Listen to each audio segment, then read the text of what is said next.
центральная нервная система, включая кору головного мозга и продолговатый мозг, да, и периферическая нервная система, и различные рецепторы, которые реагируют, да, на вот эти сигналы, передают, как через нервус вагус, передают на нервус френикус, диафрагмальный нерв, и возникает вот этот кашель, это сложный такой механизм, да, и начинается с раздражения кашлевых рецепторов. Они не только в эпителии верхних и нижних дыхательных путей, но и в перикарде, пищеводе, диафрагмы и желудке.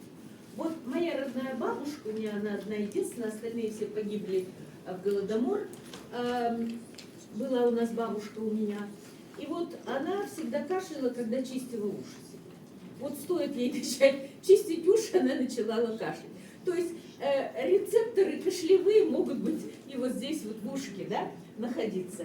Так что не только в носоглотке есть рецепторы, кашлевые рецепторы.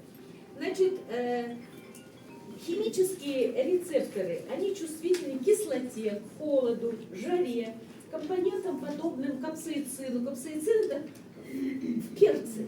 Вот чили, да, вот этот вот очень острый перец, вот там его перечность, да, или острота за счет вот этого вещества, которое, химического вещества, которое называется капсаицин.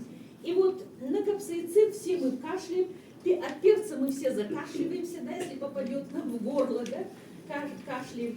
Поэтому раздражители вот эти вот запускают кашлевой рефлекс через активацию ионных каналов, транзиторных рецепторных потенциалов. Ванилоид тип 1, сложное название, но и изучаются и транзиторных рецепторных потенциалов, анкерин тип 1.